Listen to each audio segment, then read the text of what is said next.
안녕하세요. 오늘은 미국 주식, 한국 주식, 삼성전자, SK하이닉스, 엔비디아, 2차전지 섹터까지 분석하는 시간입니다. 그리고 3분기 실적이 좋은 섹터도 좀 말씀드리겠습니다. 주의 경고사항, 개인적 참고 의견이며 투자 판단과 선택은 반드시 충분한 검토와 공부를 하신 후에 결정하시기 바랍니다. 특히 신용 매수, 올인형 매수 등의 심각한 쪽박형 투자를 지양하시고 절대 하지 않는 신용 매수와 올인형 매수를 절대 하지 않는 정상적인 투자자가 되시기를 기원합니다. 나는 늘 폭락을 좋아한다. 폭락을 하고 있는데 폭락을 좋아한다고 하면 좀 기분이 나쁘실 수 있는데 여러분도 이렇게 돼야 돼요. 저는 항상 폭락을 좋아합니다. 그리고 이 폭락을 좋아하는 성향 때문에 저는 쪽박을 한 번도 찬 적이 없어요. 왜? 주가가 과열이 되면 저는 항상 걱정을 했고, 주가가 특정한 이평선, 장기 이평선, 자 월봉에서는 제가 여기 종합지수 기준입니다. 종합지수 기준에서 개별 종목 아닙니다. 종합지수 기준에서 221선, 451선, 그 다음에 대장주가 있죠. 우리나라 한국 시가총액을 가장 많이 차지하는 것이 삼성전자입니다. 삼성전자 기준에서 보면, 자, 저는 항상 삼성전자와 한국 주식은 삼성전자 보고요. 미국 주식은 7개를 보는데, 그 엔비디아를 가장 많이 봅니다. 엔비디아 같은 경우에 자 월봉에서 여러분 삼성전자는 한국 주식은 월봉에서 54일선, 55일선 뭐 그 기본적인 걸로 보면 60일선입니다. 월봉에서 말씀드리는 겁니다. 그 다음에 저는 54일선과 88일선을 써요. 이 두 개를 기준으로 합니다. 자, 여기를 때렸을 때 주가는 주가 그 봉을 봐야 됩니다. 이게 하락 봉이 있는데 봉이 제가 월봉상에 몇 개가 나왔고 이게 깊이 크기가 어느 정도 나오고 있는지, 그 다음에 엔비디아나 미국 증시 나스닥 같은 미국 전 세계 정시 환경이 이게 이 구간을 54일선을 뚫고 내려갈 환경인가, 그 다음 뚫고 내려가면 84, 그 다음은 8일선을 봐야 되겠죠? 보고 이제 판단을 하는 겁니다. 요거는 다음 페이지에 제 이미지가 있으니까 한 번 더 자세히 설명드리겠습니다. 자, 이게 왜 중요하냐면, 이 장기 이평선을 끌고 내려갔을 때 종합지수 기준, 물릴 확률이나 물려있는 시간보다 수익날 확률, 수익날 시간이 더 많았기 때문이에요. 확률상 99%입니다. 99%예요. 사실상 100%입니다. 100%예요. 안 올라간 적이 한 번도 없기 때문에 역사상 150년 이래 한 번도 없습니다. 이 221선과 451선, 아까 말했던 월봉에서 54일선과 88일선을 때린 이후에 이걸 회복 안 한 장은 한 번도 존재하지 않습니다. 뭐 앞으로 존재할 수 있으니까 제가 99%라고 이야기를 하는 겁니다. 개별 종목이 장기 평선 밀고 내려가면 안 좋은 겁니다. 개별 종목이 내려가는 거는 굉장히 시달릴 수 있어요. 3년뿐만 아니라 뭐 9년, 10년 동안 내려간 경우도 있기 때문에 개별 종목 기준이 아니라 꼭 종합지수 기준, 그 다음에 대장주 섹터 기준인데, 대장주도 무조건 다 그런 게 아니라 지금은 4차 산업이고 4차 산업에 가장 많이 소요되는 게 반도체죠. 그래서 반도체가 굉장히 중요하고요. 지금 전기차도 좀 중요하니까 미국의 테슬라 같은 종목을 그 기준 하셔도 되는 거고, 제가 종목 기준 하는 거를 몇 개를 7개를 만들어 놨으니까 그거는 제가 별도로 말씀드리겠습니다. 다만 어디까지 내려 꽂았다가 갈지는 모른다. 그러니까 현금 관리를 하면서 전략적 분할 매수, 분산 투자 해야 된다. 나는 이것저것 모르겠다. 그러면 코스피 200 지수를 한다거나 이거보다 한 30% 깊게 내려가게끔 해서 코스닥 지수를 하시면 돼요. 코스피보다, 코스닥은 이거보다 더 밑으로 내려갑니다. 한 2, 30%더 내려갑니다. 그걸 기준해서 보시면 됩니다. 그러면 221선이 아니고 코스닥은 281선을 한다거나 261선에서 301선을 기준 한다거나 뒤에 거는 한 551선이나 651선을 쓰면 되겠죠. 자, 그런 기준입니다. 차트를 이제 보면 제가 여기 표시를 해놨는데 삼성전자이고요. 월봉 54일선, 88일선. 삼성전자가 여기 앞부분에서 여기까지 올 때까지는 가장 굉장히 좋았습니다. 여기까지는 좋았어요. 근데 제가 그랬습니다. 여기서부터 제가 삼성전자 이제 사지 마라 했습니다. 재미없다고. 다른 여기서 와 많이 올라갔는데 뭔 X 같은 소리냐라고 하지만 전기차 섹터가 여기 이거 몇 배 올라갔냐면 얘의 3배에서 10배 더 올라갔습니다. 근데 전기차는 이 뒤에 또 갔어요. 그렇죠? 또 갔습니다. 또 갔다가 이제 전기차도 많이 무너졌지만 뭐 삼성전자 같은 경우에는 무조건적으로 삼성전자를 사지 마라, 사라 이런 개념이 아니라 시대의 흐름을 읽어야 돼요. 반도체 같은 경우에도 반도체 쇼크가 있습니다. 반도체 산업마다 쇼크가 있어요. 그 쇼크에 해당되는지 안 해당되는지, 그쵸? 거기에 맞춰야 되고요. 지금 전기차 쇼크도 있고 반도체 쇼크도 있습니다. 전기차 2차전지 배터리 쇼크는 제가 맨 마지막에 말씀드릴 거예요. 그리고 여기서 이제 가장 중요한 거는 이 장기 이평선들입니다. 이 월봉에서 54일선, 88일선 이거는 제가 옛날부터 이렇게 해놨어요. 2017년부터 제가 이렇게 해놨습니다.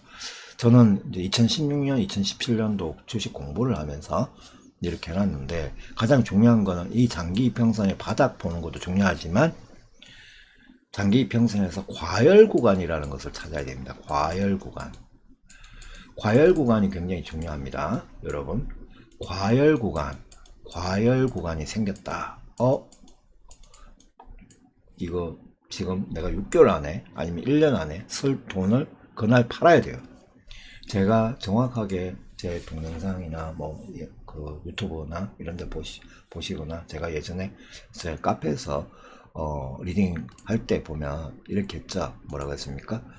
이날 딱 정확하게 이날입니다. 저 제일 고점 일봉에서 제일 고점 올라가는 그게 1월 3일 1월 6일 사이에 앞으로 며칠 안에 요렇게 삼성전자 같은 종목들이 이렇게 올라가면서 이렇게 올라가고 저 2차전지도 이렇게 올라갔죠. 그러면 제가 뭐라고 했어요?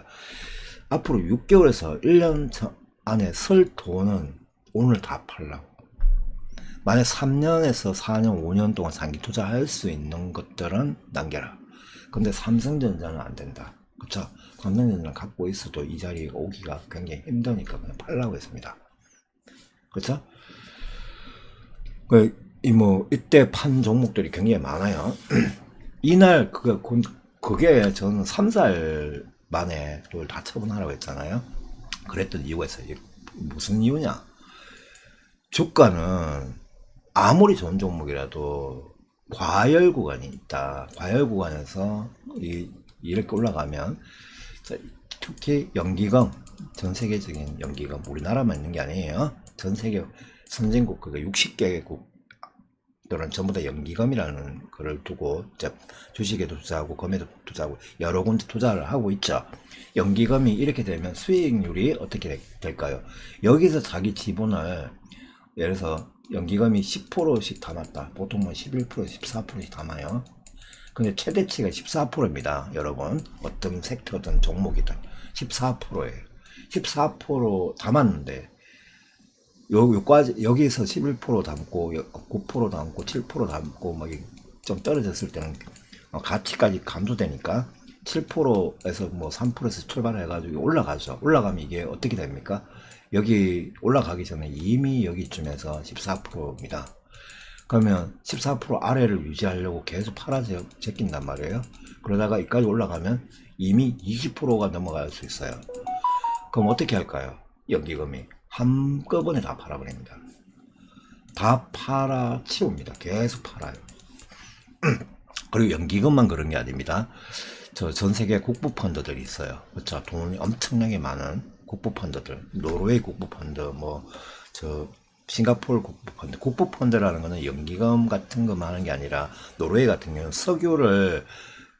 석유를 팔아가지고 남는 돈 이런 것까지 다 펀드에 집어넣어가지고 관련 뭐 투자를 하는 거라고 보시면 되는 거고. 그래서 그 다음에 장기 투자 펀드 같은 것도 있죠. 장기 투자 펀드 같은 경우도 그냥 가만히 두는 게 아니라 섹터 이 파동 있죠. 이 파동에 따라서 샀다 팔았다를 해주는 이제 리밸런싱을 한단 말입니다. 리밸런싱.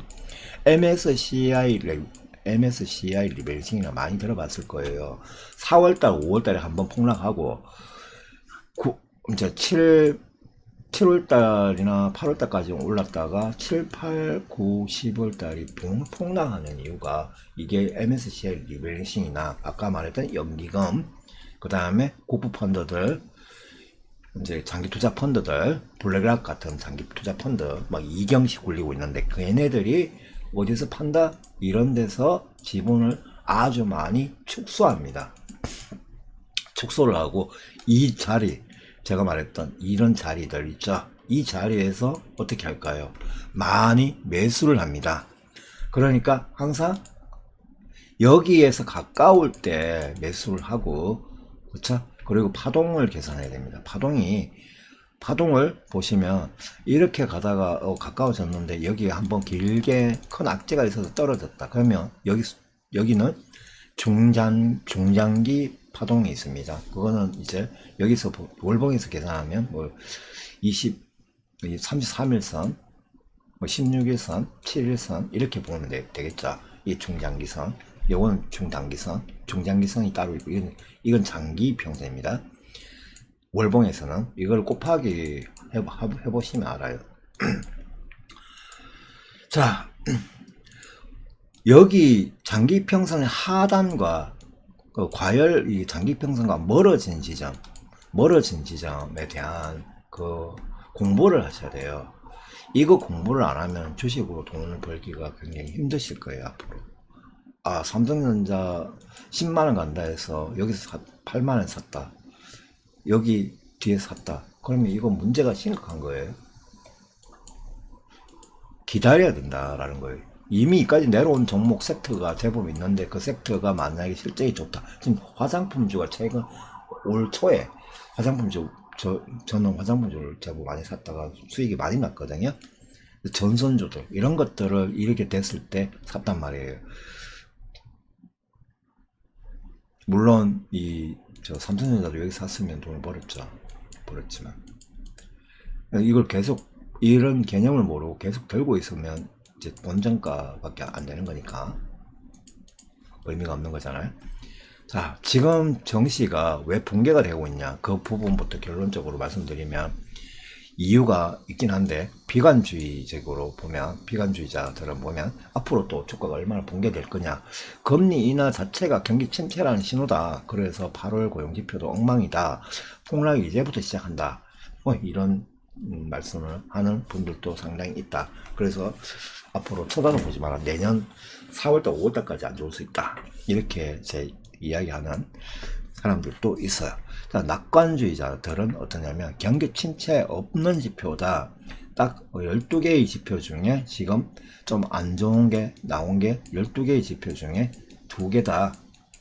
다른 거는 오히려 이건 뭐야, 슈퍼 화랑으로 가려고 하는 건가? 이건 뭐지? 세계가 좋아요. 오히려 좋고, 이거 화랑으로 가도 안 좋습니다. 왜냐면 금리 인하가 안 되니까. 금리가 약간 중고금리인데 이게 유지되는 것도 상당히 안 좋거든요. 무슨 시한폭탄을 터뜨릴 것 같은, 그 PF 대출이나 금융권이 터질 것 같은 그걸 잠재워야 됩니다. 그리고 서민 경제가 무너졌어요.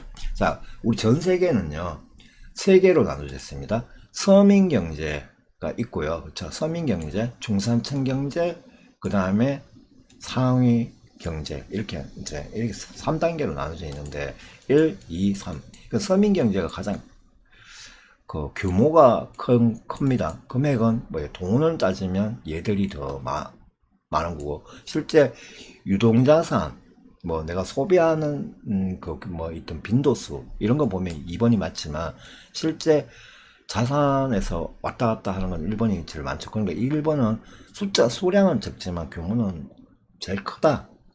실제로 미국이나 잘 사는 국가들일수록 상위 1%가 전체 자산보다 많이 들고 있으니까 그런 의미예요. 하지만 이 빈부격차가 심한데, 어쨌거나 여기에 해당되는 경제가 따로 있고요, 여기에 해당하는 경제가 따로 있고, 여기에 있는 경제가 해당되는 경제가 따로 있습니다. 근데 실제로 전 세계의 그 4차 산업을 움직인 거는 다 여기에 있어요. 여기는 사실상 아직까지는 아니지만 여기에도 분명히 도소매 관련한 그 경기 지표가 있어요. 그게 상당히 안 좋더라고 지금. 자, 아까 말했던 금리가 4%, 5%를 유지를 하고 있으면, 5%, 6%까지 이게 이런 게 유지가 되고 있으면 이 경기가 아주 안 좋아서 나중에 도미노 현상으로, 왜 중산층들이 뭘로 먹고 살아요? 서민 경제에서 발생하는 자영업이나 어떤 사업으로 먹고 사는 건데, 이게 붕괴가 되면 얘들도 붕괴가 되고, 얘들은 또 이 상위 1%가 얘들하고 얘들 플러스해서 도소매 같은 이런 전체적인 서비스로 먹고 사는 건데, 결국에는 다 같이 무너지겠죠. 그래서 빨리 이걸 잡아줘야 됩니다. 하부경제, 서민경제를 잡아줘야 되는데, 우리나라 대통령 같은 경우에도 서민경제에 아예 관심이 없어요. 그렇죠? 상위경제만 지금 하고 있고, 지금 특히 부동산 PF 대출이나 이런 게 다 무너진 상태에서 자영업자들이 완전히 계속 줄도산 되고 있죠. 그럼 자영업자들이 수익이 없고 대출 이자만 갚아야 되면, 아예 나 배째라고 이렇게 하죠. 모노토리움 선언을 해버리면 누가 문제죠? 그 국가가 부담하다가 결국엔 어떻게 됩니까? 은행이 이제 도산되는 거죠. 그게 과거에 서브프라임 모기지론 사건이에요. 비슷한 겁니다. 그게 일어나지 않도록 빨리 손을 써줘야 돼. 다른 국가들은 뭐 서민 경제 지원금을 많이 이제 주고 있는데, 한국은 윤석열 대통령 같은 경우에는 그거를 오히려 포퓰리즘이라고 이렇게 비난을 하면서 아직 돈을 안 주고 있죠. 지원금을 안 주고 있는 게 문제라는 거예요.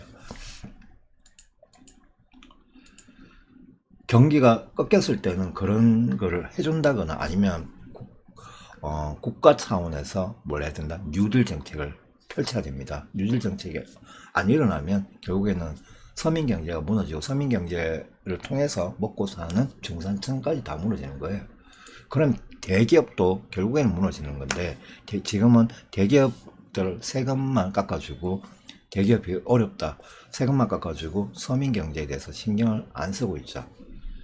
그게 좀 문제가 아마 여기저기서 터질 겁니다. 지금 이미 진행 중이고, 그 다음에 오늘 이제 오전장을 보면, 9월 9일 오전장을 보면 상당히 이제 화장품 종목들, 그 다음에 조선 네오룩스나 선익스텐 같은 이런 디스플레이 종목들이 좋아요. 화장품 섹터나 디스플레이 종목들은 상당히 좋다.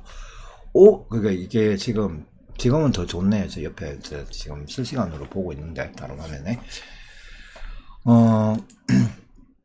일본 증시는 지금 우리나라보다 2배 이상 폭락 중이에요. 우리는 양봉 전환이 되고 있는데, 일본은 지금 마이너스 2점 몇 프로에서 3%에 가까운 폭락이 일어났습니다.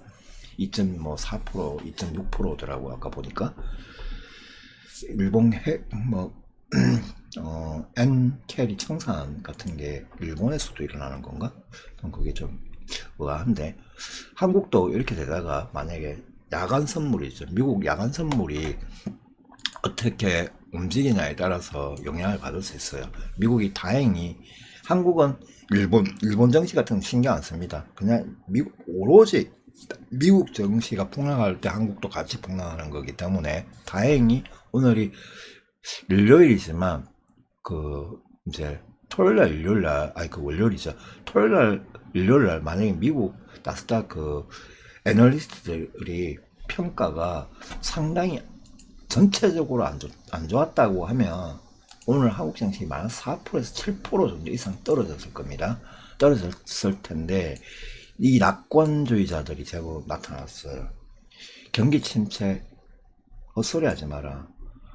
8월 고용지표 중에 두 가지가 안 좋았는데, 두 가지가 상당히 안 좋게 나왔습니다. 이 중에 한 개가 아주 안 좋게 나왔는데, 문제가 뭐냐면, 야, 7, 8월 달은 이놈아, 그게 1월 달만큼 안 좋았다, 8월 달이. 근데 7, 8월 달은 원래 그 휴가 시즌이잖아요. 그죠? 휴가 시즌이, 이번 연도 휴가 시즌은 좀 유별난 휴가 시즌입니다. 왜냐하면 작년하고 올해가 코로나 때문에 휴가를 계속 미루고 했단 말이에요. 거기서 이번 휴가 시즌은 아마 제일 그 여행을 많이 가고 휴가를 사용하는 사람들이 많을 거다. 이게 미리 그 소비자 뭐 소비자 조사도 뭐 이런 걸 보니까 있었어요. 그 전에. 그러면 목표치를 8월 달은 요만큼만 잡았어야 돼요. 근데 7월 달이 이만큼 나왔는데 7월 달 이만큼 나오고요. 그랬는데 7월 달은 이렇게 나오고 8월 달은 이렇게 나왔어요. 근데 목표치를 여기다 잡아놓지 않고 이 또라이들이, 이 비관론자들이 여 위에다 잡아놨습니다. 이 말이 무슨 말인지 아시겠죠? 그러니까 이게 한마디로 말하면 이거에 페이크다. 야, 누구 무슨 짓을 하는 거냐 도대체. 7, 8월 달, 이번에는 8월 달이 이미 휴가로 따지면 휴가가 가장 많이 그 신청하고, 그 다음에 그러면 고용이 안 되는 거잖아요. 사람들이 다 휴가 떠나고, 그래서 그 회사 자체가 문을 지금 건물을 안 하는 일수가 많은 달인데 어떻게 이게 고용이 이렇게 증가할 거라고 너가 이미 예측치를 냈냐, 컨센서스를 냈냐. 이거는 말도 안 되는 거다. 무슨 말장난하느냐? 너가 전문가 맞아? 이런 이제 토요일날 일요일날 그런 비난 섞인 낙권론자들이 이 비관론자 사기치지 마라, 헛소리 하지 마라, 이런 식으로 이제 방송이 제법 나왔어요. 제법 나오니까 그런 거 같기도 해요. 그쵸? 저는 그렇게 생각합니다. 이게 두 가지 문제입니다. 하나는 뭐였냐면 아까 말했던 예측 지표 자체가 뭐가 잘못된 겁니다. 예측 지표가 컨센서스를 왜 7월 달보다 더 높게, 이만큼 높게 잡았냐. 비슷하거나 밑으로 잡아야 돼요. 왜 밑으로 잡아야 되냐면 7월보다 8월 달이 미국은 훨씬 휴가를 많이 가니까. 그리고 업장은 문 닫고 단체 휴가 같은 것도 이번 연도가 가장 많습니다. 왜냐하면 3년 동안 원래 매번 가던 거를 3년 동안 한 번도 안 갔기 때문에, 안 간 회사들이 엄청 많았기 때문에. 그러면 그래서 여행 소비가 엄청 많이 일어나고, 이것 때문에 서비스, 레저, 여행 쪽 그 고용 있죠? 이거 100%나 증가했거든요. 그러면 이게 명확한 거죠. 이 110% 증가했습니다. 110% 증가했습니다. 레저 여행 쪽이 고용이. 그러면 이게 해결되는 거잖아. 아, 이 고용이, 이 레저 여행 때문에 이게 그 신규 고용이 안 됐구나. 근데 서비스 업종은 이게 됐다라는 거는 이 사람들이 쉬고 어디 갔구나. 두 번째가 뭐냐면 최근에 보면 대형 화재 사고, 그쵸? 저 하와이 같은 경우도 있고, 하와이 같은 경우 엄청 섬 하나가 거의 뭐 다 타버린 것 같은데, 그 하와이 같은 경우나 또 내륙 지역에 그 엄청 유명한 국립공원, 거기도 대형 화재가 터졌어요. 그쵸? 그런 곳도 있고, 그 다음에 또 홍수가 어마어마하게 났습니다. 이 돌아가면서 주 단위로. 홍수가 나면 어떻게 됩니까? 공장이 7월달, 8월달에 났는데 그 공장을 바로 가동이 될까요? 공장이나 아예 도시가 물에 잠겼는데 몇만 가구 물에 잠기고 이재민 30만 명이나 생겼는데 그게 고용이 가능합니까? 그쵸? 그런 일수가 이 8월달에 상당히 많았습니다. 좀 정확하게 이야기하면 9일 정도라고 해요. 소실된 날짜가 9일이란 말이에요. 그러면 이게 8월달이 문제가, 정확하게 보면 문제는 있었지만 지표상에 일시적인 그거잖아. 근데 일시적인 거고 컨센서스가 잘못됐다. 그리고 컨센서스는 이게 정확하게 잘 됐다고 보더라도 이걸 봐야 되는 거죠. 레저나 여행이 저렇게 100% 이상 증가됐다라는 거는 사람들이 다 휴가를 예전에 비해서 두 배나 더 갔다는, 두세 배나 더 갔다는 이야기잖아요. 그러니까 제가 생각하는 거는, 저는 낙관론자입니다. 하는 척 하다가 다시 폭등할 거다라는 주의자예요. 다만 한국 증시는 좀 예외입니다. 왜 한국 증시가 왜 예외냐면, 미국 증시가 폭락할 때 한국 증시 같이 폭락하고, 미국 증시 반등할 때 한국 증시는 반등하는 척하고 다시 허지부지 하죠. 그래서 한국 증시가 전 세계 거의 꼴찌 수준입니다. 그리고 한국은 언제가 가장 주식이 안 좋습니까? 9, 10월 달입니다. 그 다음 이게 첫 번째고, 두 번째가 언제냐? 3월 달부터 5월 달 사이에 한 번입니다. 무조건. 올해는 아마 4월 달이 안 좋았을 거예요. 작년에는 4월 달, 작년에도 4월 달, 5월 달 잠깐 안 좋았어요. 9, 10월 달은 주식을 함부로 하면 안 되고, 그러니까 9, 10월 달 주식장이 제일 안 좋기 때문에 언제 내가 매도를 해야 된다고요? 이게 가장 큰 고수와 초보의 차이인데, 여기가 이미 6월달 말이거나 7월달이에요. 6, 7월달이다. 그러면 미리 팔아놔야 되잖아요. 수익 청산을. 그쵸? 여기서 다시 사서 물리더라도, 여기서 이미 상당액을 다 팔고, 이게 6, 7월이라고 하면 9, 10월달 이렇게 폭락할 건데 굳이 왜 들고 있냐? 그쵸? 조금씩 사모으더라도. 지금은 올해는 저는 조금 사고 있는데, 왜 사고 있냐면, 원래는 9, 10월달 아예 일절 안 삽니다. 10만원어치가 안 사요. 근데 올해만 유독 사는 이유는 미국 대선이 있기 때문이에요. 대선이 있었던 해는 이게 11월달 대선이란 말이에요. 대선이 있고, 만약에 트럼프가 우세하다 그러면 안 사는데, 해리스가 우세하다 그러면 사도 된다는 거예요. 이번에는 약간 해리스가 우세할 거라고 판단합니다. 그래서 약간씩 사고 있어요. 그렇다고 해서 많이 이제 매수하지는 않고 있습니다. 현금의 30%를 가지고 이거를 5분할 중입니다. 5분할 중. 지금 이제 어떤 거는 1분할만 했고, 어떤 거는 이제 2분할이 들어갔어요. 이게 이제 이번 주에 아마 3분할을 할까 말까 고민 중입니다. 오늘 나스닥 그 주간 선물, 그 다음에 야간에 심야 이제 개장됐을 때 그걸 보고 판단해야 될 문제.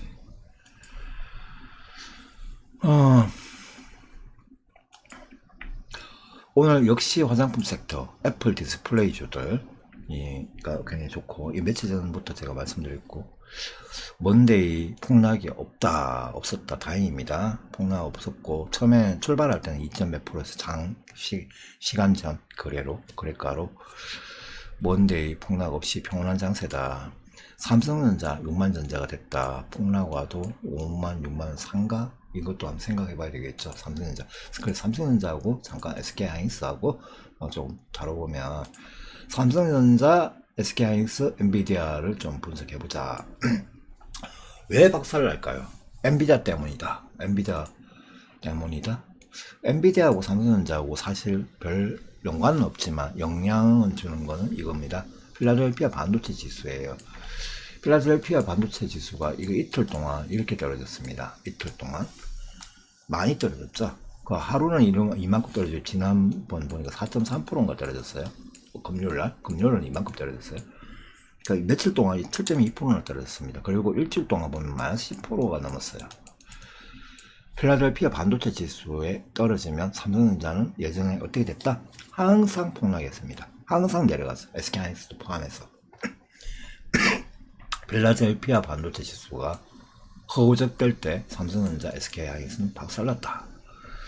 그리고 실적보다 펀드멘탈이 문제다. 이제 펀드멘탈이라는 거는 밑에 적어놓은 이 모든 걸 말하는 겁니다. 그 삼성전자나 SK하이닉스 반도체 쇼크를 일으키는 거는 이 펀드멘탈인데, 필라델피아 반도체 지수가 이렇게 된 것도 펀드멘탈에 영향을 주는 거고, 인텔 쇼크도 이제 문제가 있는데 인텔 칩코가 가장 심각한 겁니다. 좀 이따 말씀드릴게요.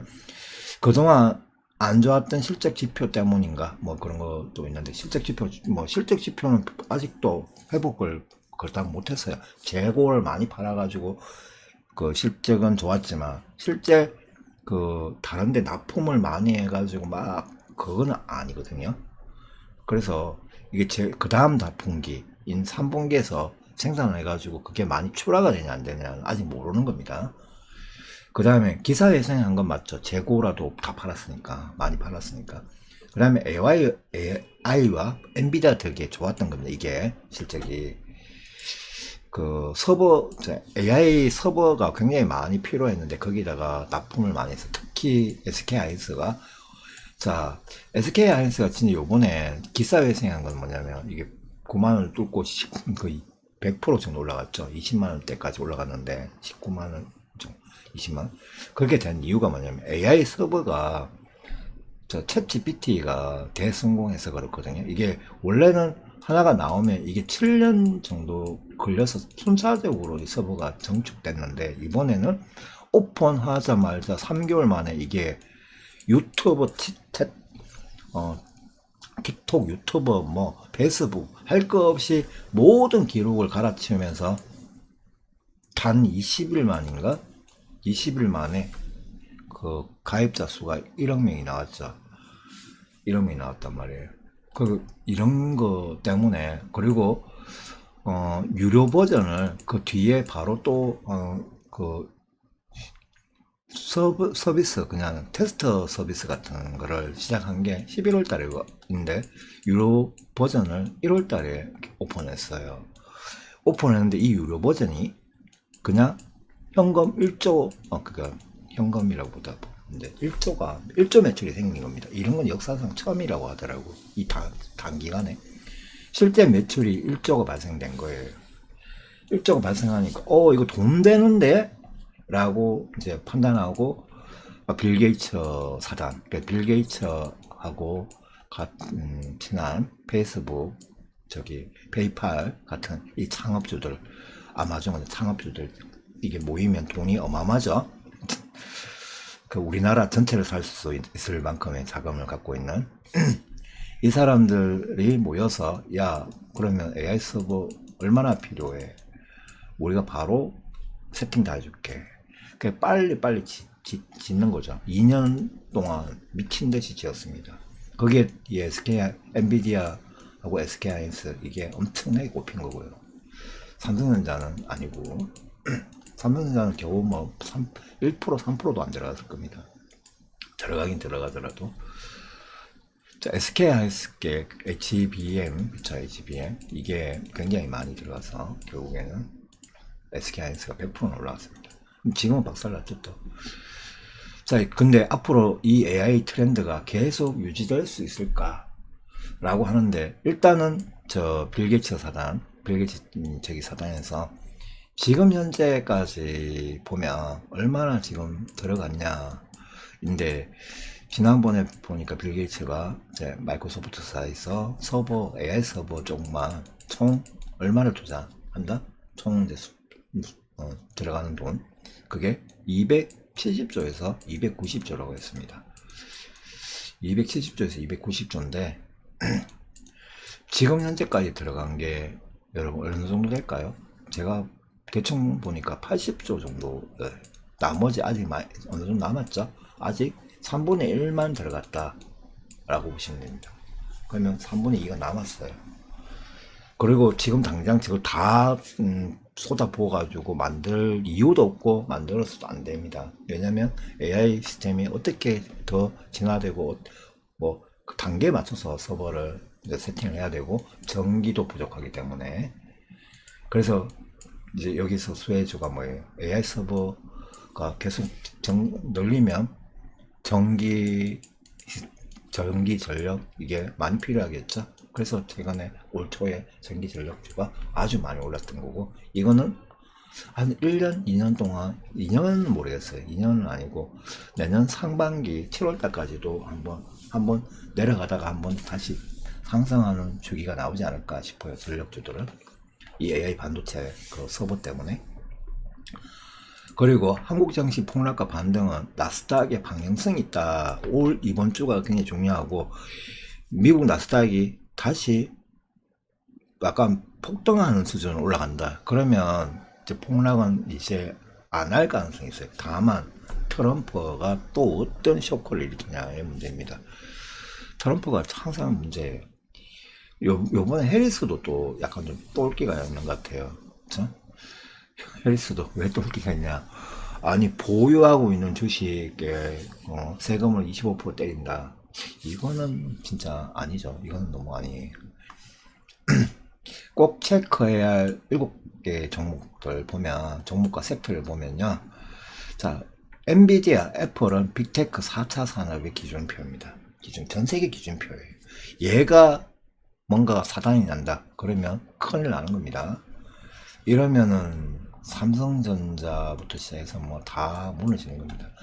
그리고 빅테크 그 기술 부품들 있잖아. 부품, 장비, 설비 회사를 다 날아가는 거예요. 그 대공황 수준이 생길 수 있습니다. 대공황 수준에서. 근데 애플은 지금 이제 얘가 시대가 이제 끝난 거 아닌가 뭐 이렇게 생각하는 사람들도 있어요. 애플은 이제 너무 신제품, 신기술이 다른 기업들, 중국의 샤오미나 한국의 삼성이나 그럼 새로운 나타나는 슈퍼스타들, 스타트업들한테 밀리고 있는 게 있거든요. 그래서 얘 빼고 딴 걸 넣어야 되지 않나 뭐 이렇게 이야기하는 쪽도 있습니다. 자, 엔비디아, 애플은 일단 빅테크 4차 산업의 기준표예요. 그 다음 테슬라는 전기차 산업이죠. 전기차 이 대표 주자고, 월마트, 아마존, 코스트코. 자, 여러분, 저 전 세계 대공황은 얘들을 봐야 됩니다. 전 세계 대공황은 요거예요. 전 세계 대공황 오는 거는 월마트, 아마존, 코스트코, 비자카드가 이 4개 종목이 동시에 실제 뭐가 이상하다 그러면서 동시에 마이너스 4%에서 마이너스 10% 이게 동시에 발생한다. 얘들은 동시에 발생해도 그냥 내려갔다 다시 올라갈 수 있는 거예요. 이게 3일 동안 내려가든 5일 동안 내려가든. 근데 월마트, 아마존, 코스트코, 비자카드가 동시다발적으로 같이 내려간다. 얘들하고 같이 내려가는 거는 약간 코로나 같은 쇼크 말고요. 그런 거 아닙니다. 코로나 쇼크는 해결될 가능성이 있는 문제잖아. 그게 아니고, 소비가, 뭔가가 소비 지표나 구매자 지표나 고용 지표나 이게 실업률 같은 게 엄청나게 심각하다. 실업률 기본 지표 값이 지금 7%대인데 그게 9%대가 나오고 실제 지표는 4.2, 4.3이죠. 이런 건 뭐 이런 정도가 아니고 이게 실제 그 실업률이 7%에서 9%까지 도달한다. 그러면 얘들이 박살 나는 겁니다. 그것과 포함해서 얘가 이제 마이너스가 그렇게 심각하다. 그러면 여러분 보유하고 있는 주식의 70%에서 100%를 다 파시기 바랍니다. 70%에서 100%. 나는 장기 투자 옛날에 산 게 평단가가 저 밑에 있어가지고 폭락을 한두 번 겪은 거 아니야. 20년 동안 겪어봤는데 다 별거 없어. 그렇게 생각하시는 분은 그냥 들고 있어야 돼요. 30% 정도는. 나머지 70% 정도까지 다 70%에서 저는 70% 90% 다 팔라고 하는 게 맞다고. 이게 무너지면 얘들이 무너지면서 고용지표 자체가 지금의 2배 수준 하면 지금의 30-40%더 올라간다고 하면 문제가 있습니다. 그때는 대공황이 오는 겁니다. 진짜로. 이게 가장 중요한 거예요. 얘들은 뭔가 바뀔 수 있어요. 그렇죠? 바뀔 수는 있지만 얘들은 아닙니다. 바뀌는 게 아니라 이거는 그냥. 그리고 월마트는 바뀔 수 있어요. 월마트는 바뀔 수 있는데 아마존, 코스트코, 비자카드는 뭐였죠? 소비하는 모든 결제가 거의 이걸로 다 이루어지기 때문에 중요한 지표입니다.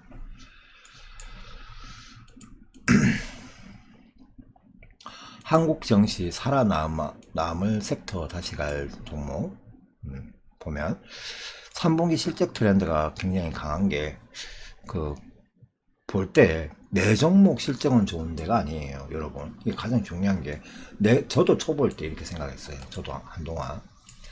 내 종목 실적 안만 좋아도 주가가 계속 끌려 내려가는 거 있습니다. 근데 내가 보유한 종목 섹터가, 중요한 거는 내가 보유한 종목 섹터가 다른 섹터들보다 좋아야 된다.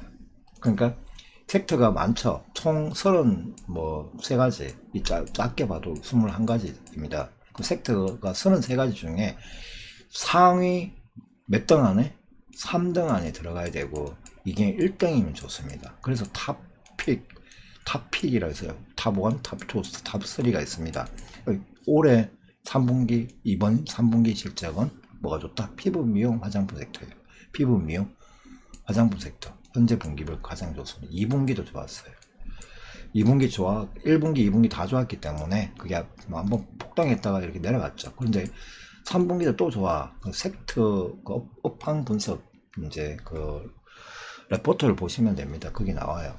그러면 이게 수출도 많이 되고, 그러면 이거 여기 내려갔다고 해서 다른 거처럼 내려간 게 똑같냐? 아닙니다. 얘들은 다시 이렇게 올라갈 가능성이 훨씬 높은 거죠. 그다음 전력 전선주도 약간 중단기, 중단. 얘는 급박하게 다시 올라갈 수 있지만, 전력 전선주는 어떻죠? 급박하게 올라갈 그거보다는 이렇게 만들어서 올라가는 추세가 나올 수 있다는 거예요. 피부 미용 화장품 섹터는 벌써 얼마 전 전고점 뚫어냈습니다. 한국 화장품 제조 같은 경우에는 이미 역사상 신고가는 아니지만 최근 한 6년짜리 신고가를 뚫어 올렸죠. 최근에. 지금 오늘도 마찬가지고요. 자, 그 다음에 한국 증시 말고 미국 살아남을 섹터, 살아남을 섹터 다시 갈 종목, 미국 거 보면 미국 대선 수혜 섹터가 있어요. 한국 증시에 치명적인 영향을 줍니다. 이게 10월 달부터 11월 달에, 10월 말하고 11월 달에. 이게 왜 그러냐? 빅 쇼크입니다. 트럼프를 한번 겪어보신 분은 아실 거예요. 2017년도 이후에 2018년도, 19년도에 트럼프 때문에 한국 주식이 얼마나 붕괴가 됐는지, 그리고 미국 주식 중에도 어떤 종목들은 상당히 문제가 있었습니다. 트럼프가 대통령일 때 테슬라는 마이너스 55% 내려갔어요. 그렇죠? 마이너스 55% 내려갔습니다. 거기다가 빌 게이츠가 워렌 버핏이 뭐라 했냐면, 트럼프가 이 말을 할 때 워렌 버핏도 나와서 테슬라는 회사가 아닌 것 같아. 저거는 기업도 아니야. 나는 저 종목, 저 기업은 기업이라고 생각 안 하기 때문에 난 투자 자체를 아예 일절 안 해. 또 뭐라고 했냐면, 나는, 저 쓰레기 같은데, 공매도도 난 치기 싫어. 이렇게 이야기했는데, 까고 보니까 지가 공매도를 엄청나게 때리고, 이 트럼프가 이딴 소리 하고, 자, 아마존은 120달러였는데, 그 당 평단가가 이게 50달러까지 떨어졌으니까, 이게 뭐 50 몇 프로 떨어진 거죠? 50달러까지 폭락했어요. 근데 이거 50달러 다시 올라갈 때 보니까, 이게 워렌 버핏이 한 주도 안 산다고 했던 놈이 3,500만 주를 샀어요. 주가 붕괴시킬 때 공매도를 엄청 때려 붓고 지인은 3,500만 주가 있었습니다. 사기꾼이죠, 원래. 저는 워렌 버핏을 옛날부터 이런 패턴을 하는 사람인 걸 알고 있어가지고, 워렌 버핏을 굉장히 싫어합니다. 저는 사기꾼입니다, 완전히. 거의 40년 동안 사기치는 하는 거죠. 조지 소로스나 워렌 버핏 같은 경우에. 자, 그 다음에 미국 트럼프가 당선되면 좋은 거는 미국 내 전통산업이에요. 미국 내 전통산업들, 철강, 미국 내에 있는 공장입니다. 그러니까 그렇게 보면 트럼프는 미국 것만 아닙니다. 미국 내 전통산업이면 한국 전통산업은 박살나는 거예요. 이 한국 신일본 제철, 한국의 포스코 같은 이런 기업들은 박살나는 겁니다. 왜? 덤핑 제소를 계속 걸어가지고 관세를 지금 현재 10%라고 하면 앞으로 50%까지 때리고 100%까지 때린다는 이야기예요. 얘가 주장하는 건. 지금 정책 발표를 보면 그 당시에도 그랬고, 그 다음에 대마초를 한다. 미국 내 공장 보유한 기업들은 내가 좀 양보해 줄게. 다른 애들은 관세를 25%까지 때리는데 너는 15%만 때릴게. 이런 거예요. 안 때리는 것도 아닙니다. 근데 지금은 또 어떻게 하냐면 공장 지어라고 해서 공장 지었더니 지금은 또 야 미국산 부품이랑 부품 안 쓰면은 미국산 부품 안 쓰면 이건 다 무효야. 이제 미국산 부품까지 다 집어넣어. 이겁니다. 지금 트럼프가 하는 게. 그러면 트럼프가 당선되면 한국 경제 완전히 박살날 가능성이 있어요. 무역이 수출이 안 된다는 말. 우리 한국이 미국으로 먹고 사는 게 30%가 넘습니다. 30% 정도 돼요. 30%를 수출 길이 어느 정도 막힌다? 50%, 15%에서 20%가 막힌다는 이야기입니다. 수지타산이 안 맞아서. 나머지는 뭐 그대로 하겠지. 근데 얘네들이 어디다 팔아먹을 뭐 그게 없잖아요. 중국도 미국이 너가 중국한테 팔면은 내가 가만 안 둘 거야 해서 중국 것도 못 팔고 있잖아. 중국에도. 그렇죠? 그러면 이게 우리나라는 뭐 30% 정도가 경제가 폭망한다. 그래서 저는 트럼프를 굉장히 싫어합니다. 트럼프는 우리나라의 가장 치명적인, 우리나라처럼 수출 경제를 붕괴시키는 사람이에요. 이 사람은 또 문제가 뭐냐면 친환경 에너지. 야, 우리 친환경이 왜 필요해? 우리 밑에 땅속에 있는 셀 오일이 얼마나 많은데 저거 꺼내가 쓰면 되지. 돈 들어가는 친환경 에너지 따위는 왜 하냐? 이거죠. 그 다음에 탄소 경제. 이딴 것 필요 없어. 기후 변화. 이거 나 안 믿어. 이거 다 사기 행위야. 사기 행각이야. 이렇게 생각하는 사람입니다. 그 다음에 무역 수출주들, 이게 치명적인 거, 얘들이 치명적인 겁니다. 그러면 한국의 전기차, 그렇죠? 전기차, 그 다음에 수소산업, 뭐 이런 거 포함해서 무역 수출 반도체들 다 박살나는 거죠. 자동차 주들도, 자동차는 그 대신에 미국의 공장을 갖고 있으면 괜찮아요. 좀 덜하죠. 그럼 2차전지 공장도 거기 있잖아. 근데 2차전지 공장에 문제가 뭐냐면 우리나라 화학 원재료, 중국 화학 원재료를 써야지 수지타산이 맞는데 미국 거 대부분 쓰고 중국 거 대신에 미국 거 쓰고 한국 너 몇 개 우리가 생산 못하는 거 너 갖고 와. 이거거든요 지금. 그러면 배터리 가격이 지금에 비해서 다시 또 올라가죠. 폭등하겠죠. 한 대당 300만, 400만 더 비싸진단 말이에요.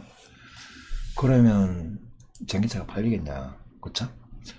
그리고 해리스는 무역 공급망 회복. 지금 무역 공급망을 트럼프가 박살내 놨습니다. 박살내 놨고, 지금 러시아하고 뭐 중국하고 또 어떤 문제 때문에 무역 공급망이 인위적으로 막혀 있는 거고, 그러니까 이거 회복 좀 하겠다. 그리고 오류 시스템 개혁하겠다. 비대면 AI 관련 서비스로 돈 비용을 많이 줄이겠다. 이게 이제 정책이에요. 이 해리스 같은 경우에는. 그리고 전통 동맹국, 한국 같은 전통 동맹국과 다시 뭐 회복하는. 트럼프는 한국은 눈에 가시다. 완전히. 뭐다? 한국은 너 30년 동안 우리 미국 때문에 돈 벌었으니까 이제 30년 동안 너가 적자 생활을 해. 이렇게 공식 자리에서 이야기했습니다. 최근에도 얘기했어요. 인터뷰에서도. 그 한국, 독일 같은 나라들은 굉장히 뻔뻔하다. 한국, 독일, 중국은 적국 취급합니다. 트럼프가. 어떤 적국? 군사비부터 해가지고 무역수지 흑자국. 무역수지가 이제 너가 앞으로 10년이든 30년 동안 이제 적자가 나야 된다. 흑자 꼬라지 나는 건 내가 대통령일 때는 못 본다. 이거예요. 일본 그렇게 해가지고 잃어버린 30년 만들어놨잖아. 과거에. 똑같은 걸 하겠다는 겁니다. 미국 산업 경기, 그거를 그냥 말로만 하는 게 아닙니다. 이 사람. 슈퍼 301조나 과거에 있었던 어떤 무슨 협약 때문에 누가 망했죠? 일본이 망한 건 아니지만 일본 경제가 미국을 초월 직전에 완전히 폭삭 3분의 1토막 났어요. 그 다음에 지금 트럼프가 하려고 하는 것도 한국, 독일, 중국을 대상으로 그걸 진행을 하려고 하는 사람이에요. 그러니까 트럼프가 한국에는 굉장히 치명적인 위험 인물입니다. 근데 그 애국 우파라고 하는 거구파 방송을 보면 트럼프만 미친 듯이 빨아줍니다. 이 또라이들 같아요. 애국 우파인데 어떻게 애국 우파면 트럼프를 지지하면 안 되지. 트럼프 우리나라 경제랑 우리나라 국방 같은 걸 다 망치는 사람인데 저는 애국 우파라고 하는 그러니까 저는 딱 봤을 때 애국 우파인 척 하면서 트럼프를 빨아준다. 그러면 이거는 가짜 쓰레기 인생들이죠. 가짜죠, 가짜. 트럼프 정책만 봐도 우리나라 경제에 치명적인 거예요. 그리고 관세 때린다. 자, 포항제철 같은 철강, 자동차 그 강판 같은 거 다 관세 때리고 이제 반도체도 마찬가지. 반도체를 중국에 팔면은 자기 관세 50% 이상 때려버립니다. 때린다고 했어요. 그리고 부품 섹터들이나 이런 거 부품도 지금 중국에 팔면은 미국 수출 중단시켜버린다.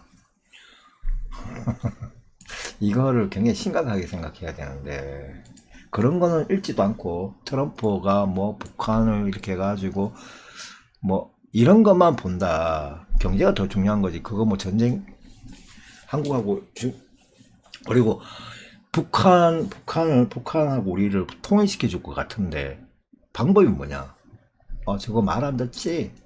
내가 그냥 저기다 미사일 쏴가지고 김정은 저기 다 죽여버리면 되잖아. 이런 논리잖아요. 근데 죽이면 바로 뭐 결정해가 1초 만에 딱 미사일 가서 죽일 수 있으면 괜찮은데 미사일이 가는 시간이 있죠. 폭격기가 가는 시간이 있어요. 이미 다 보고 있어요. 중국, 러시아가 다 보고 있습니다. 중국, 러시아가 북한한테 이야기 해줍니다. 그러니까 가만히 두는 게 아니에요. 미사일 날라오면 적어도 아무리 짧아도 20분 이상 걸려요. 20분 이상 걸리는데 날라오죠. 치명적인 게 뭐가 오고 있다. 그럼 어떻게 할까요? 북한 그 모든 정군 전투 명령을 전투 대기가 아니고 전투 명령입니다. 전투 명령이 떨어지면 어떻게 되냐? 여러분 서울 경기도 일대 제가 말씀드릴게요. 파주 의정부 춘천 서울 강북 용산 강남 그 다음에 수원 반도체 그 있죠 용인 이쪽 그 다음에 뭐 저 평택항 인천 여기 그냥 불바다 됩니다. 불바다 돼요. 그냥 15분 만에 사람이 여기 있는 사람들 대부분 한 250만 명이 죽어요. 250만 명이 죽는다는 거는 그 건물은 훨씬 더 많이 파괴되는 거고 250만 명이 죽는다는 사상자가 생긴다는 거는 여러분 그 더 중요한 건 그게 미사일로 공격하면은 그 이제 파괴를 할 수 있거든. 이게 무슨 북한 그 장사장 포가 얼마나 좀 웃긴 그거 재래식 무기냐면 이게 150만 대인가 120만 대가 있잖아요. 이거를 10분 동안 우리가 소면 가만히 있냐라고 하지만 미국에서 발사할 때 한국의 군대도 같이 발사하고 얘들을 아예 속대발수 만들면은 모르겠지만 트럼프가 하는 거는 비밀리에 몰래 가서 잠수하면서 가까운 데 가서 때리겠다. 아니면 저 위에 비행기 띄워가지고 때리겠다. 이런 거거든요. 전면전을 하는 게 아니에요. 얘들만 죽임이라는 거잖아요. 그러니까 지난번 그 보좌관, 그 안보 보좌관들이 극구 말렸던 겁니다. 실제로 때리려고 했다고 해요.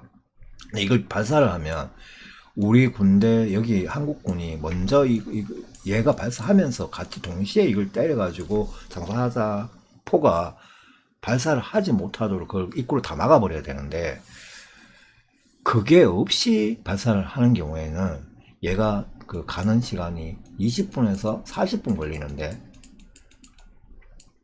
발사 뭐 좀만 짧아도 아마 원산 쪽까지 가서 발사하는 경우는 조금 덜 걸리겠죠.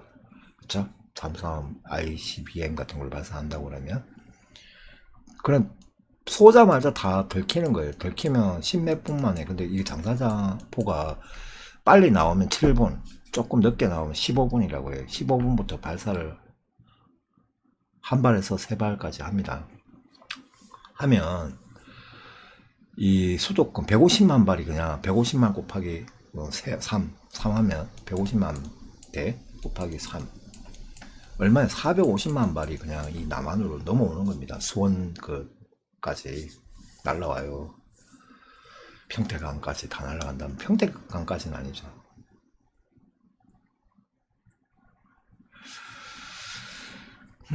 이게 장사장 포가 이게 사정거리가 짧은 게 대부분인데 이 중에 한 10% 정도가 아주 긴 게 있습니다. 그게 수원까지 날라온다고 하더라고요.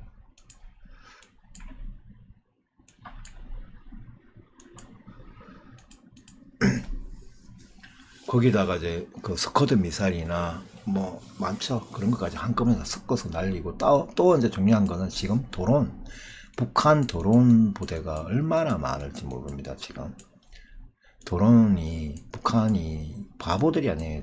북한 사람들도 한국 사람만큼 똑똑하고 똑똑한 걸로 따지면은 머리로 따지면 북한 군인들이 더 똑똑해요. 그 리더 그 사령부는 작전 사령부는 왜 IQ 145, 뭐 140 이상들만 뽑는 어떤 부대가 많으니까.